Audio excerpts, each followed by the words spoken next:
Ay mga tol, pagbati ng pag-ibig at kapayapaan sa ating lahat ulit.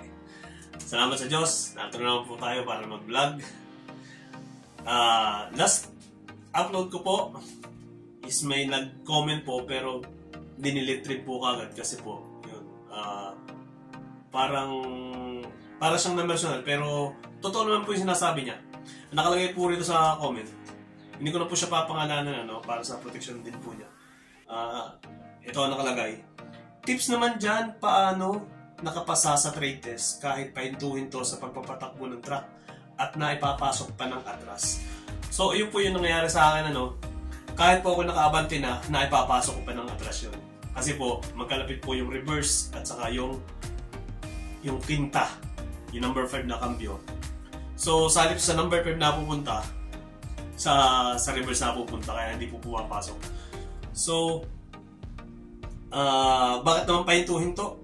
Kasi po inihinto ko yun para ilarga po uli. Para i-cambio uli ng from number 2, 3, 4 at 5. So yun, hindi ko po nadali po talaga yun. Sa totoo lang po. Yun, ang sabi niya, tips naman dyan kung paano daw po. So, ito po, tips part 2 para doon sa trade test na ginawa namin sa Nayong Pilipino sa Pampanga. Kasi po anong nangyari noon, bago po ako sumampas sa truck at bago ako magpatakbo, siyempre inikutan ko po yan. Tapos nagsakay na ako ng truck, mag-seatbelt. Tapos bago ako magpatakbo, sinabi ko na kaagad dun sa the trade test, which is si Mr. Tip Fraser. Shoutout po sa inyo, Mr. Tip. Salamat po sa Diyos. Utang na loob ko po sa inyo ito. Makabawi po sa ibang pagkakataon po. Ayun. Kinausap ko muna si Mr. Tip tungkol sa truck na ito. Kasi first time ko humawak ng China truck. Kasi lahat ng ginamit ko sa Pilipinas is Japan truck, Hino 700, Japan truck, Isuzu, Mitsubishi Fuso. So yun, Isuzu Giga. First time ko makahawak nung time na yun ng trade test na FAW ang ginamit po na truck, which is China truck at double clutch. Hindi rin po ako marunong mag Road Ranger katulad ng mga Freightliner ng ano pa to, yung Eaton Fuller na gearbox. Itong mga Freightliner, mga International Harvester, wala po akong kalamanan dyan. Kaya yun, kaya sinabi ko na kaagad sa kanya na first time kong humawak ng ganitong truck.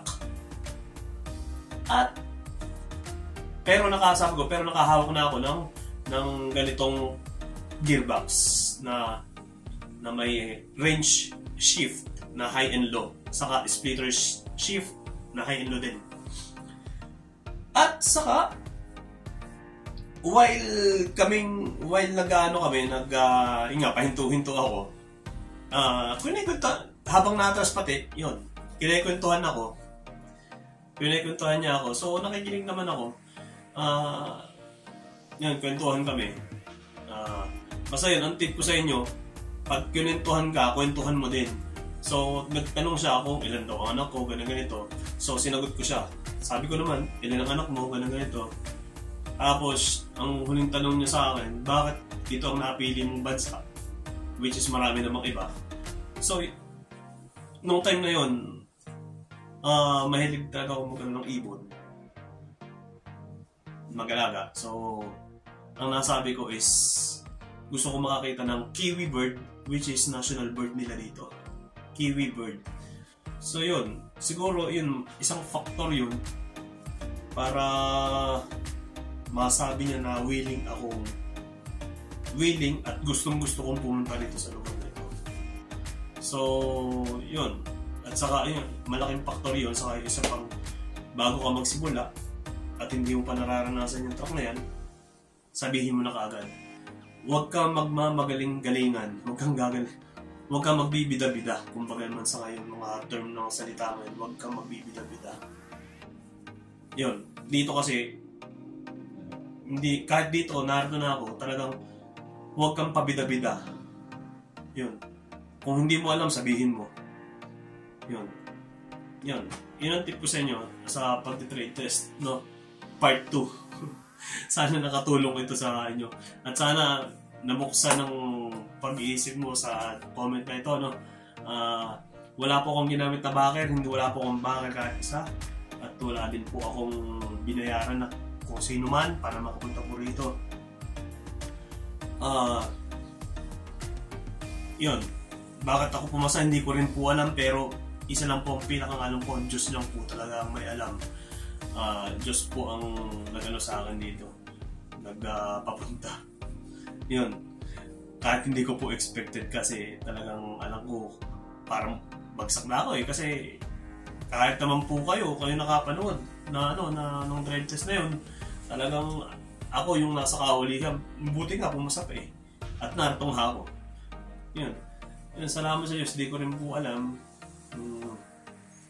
Siguro talagang yun ang gusto ng Panginoon. So may kanya-kanyang panahon po tayo, at kanya-kanyang lugar kung saan po inilalagay ng Panginoon. So yun, ito pong video ito ay para hindi po mag-inggit o ito pong video ito ay para magkaroon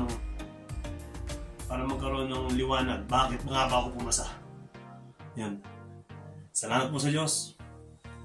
Samahan nawa po kayo lagi ng Panginoon. See you next vlog.